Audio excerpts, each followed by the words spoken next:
Olá, eu sou a Ana e o vídeo que eu trago hoje é uma sugestão de leitura para A Balada dos Pássaros e das Serpentes, da Susan Collins. É um livro que funciona como prequela aos Jogos da Fome, à trilogia, e este livro foi-me enviado pela Editorial Presença. Muito obrigada por me terem cedido este exemplar. Neste livro nós vamos acompanhar Coriolanus Snow, ou seja, o que nós conhecemos como Presidente Snow, quando ele tinha apenas 18 anos e estava a ver a preparação para os 10º Jogos da Fome. É um livro que vai acabar por nos mostrar de que forma é que a guerra entre o Capitólio e os distritos acabou por afetar o Capitólio. Se nós nos Jogos da Fome temos muito de como é que os distritos foram afetados, até porque nós começamos com os Jogos 75, 74, agora não tenho certeza, mas acabam por se passar 65 anos depois deste livro e nós vemos de que forma é que os distritos foram condicionados durante esses 75 anos pós-guerra. Aqui temos acesso ao Capitólio 10 anos depois dessa guerra. Vamos ver de que forma é que essa guerra acabou por afetar o Capitólio e as pessoas do Capitólio, o porquê de implementarem os Jogos da Fome, mas mais do que isso, o que nós temos aqui é acesso a como é que os Jogos da Fome acabaram por ser aquilo que nós conhecemos, porque até aqui os Jogos da Fome eram qualquer coisa muito arcaica, era só enfiar crianças para dentro de uma arena, literalmente a arena era sempre a mesma, e eles tinham de se matar uns aos outros, obviamente só sobrava uma pessoa. No entanto, nós aqui começamos a ver algumas alterações a isso, como por exemplo a introdução de mentores. Vamos ver aqui muitas das introduções que foram feitas, a forma como começou a ser partilhado com o público, de que forma é que isso começou a ser feito, o porquê. E há aqui uma coisa que eu acho que é essencial vocês saberem. A autora criou uma personagem que é extremamente ambígua, ela não está aqui a tentar que vocês simpatizem com o Snow. Acho que ela fez um excelente trabalho em justificar as ações dele, mas sem a justificar. Ela dá-nos um background para o porquê dele ser assim, o porquê dele reagir de determinadas maneiras às coisas, o porquê dele ter aquele tipo de relação ou de não relação com os distritos e as pessoas e a forma como ele está tão ligado aos Jogos da Fome. No entanto, isso nunca nos é dado com simpatia. Há certos momentos em que vocês vão pensar, coitada desta criança, mas não da pessoa que ele é aos 18 anos. Portanto, ela foi excelente a criar uma personagem extremamente ambígua, até porque o Coriolanus Snow é uma pessoa que nunca deu ponto sem nó. E portanto tudo o que ele faz tem uma motivação por trás e é isso que nós vamos encontrar aqui neste livro. Vou alertar para o facto de este livro é, à vez, mais humano relativamente a algumas das questões que envolvem os Jogos da Fome e mais desumano. Este livro mexeu um bocado comigo, a forma como as coisas estão descritas. Se os Jogos da Fome já tinha sido... são livros duros de ler, porque ninguém quer imaginar crianças a terem de passar por aquilo. E portanto há aqui muitas questões que são levantadas pelos mentores, porque tecnicamente nunca ninguém do Capitólio tinha estado envolvido diretamente com os tributos que vão para a arena, portanto nós tínhamos produtores dos jogos, sim, mas nunca ninguém do Capitólio tinha estado tão próximo dos tributos. Não tinha havido uma conversa com eles, ninguém os conhecia, eram pessoas anónimas que iam para dentro de uma arena e que tinham de batalhar até sobreviver apenas um.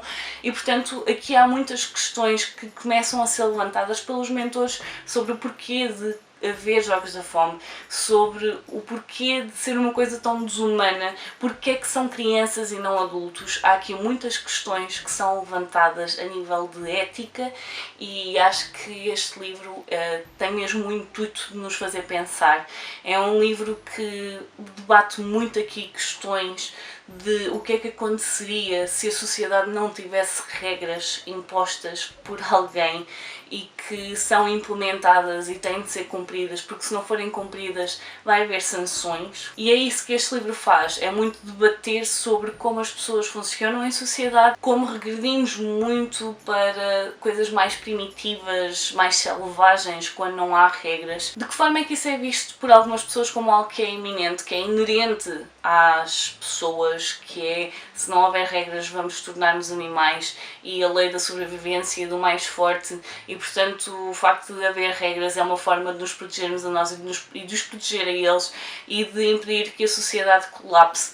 Mas é um livro que levanta aqui muitas questões, efetivamente. Como eu tinha dito antes, é um livro que é extremamente ambíguo. Vocês vão dar por vocês às vezes a pensar, ok, isto consegue ser pior ainda do que a trilogia. Vamos conhecer aqui a mentora do próprio Snow e é uma personagem desprezível, é horrível, horrível.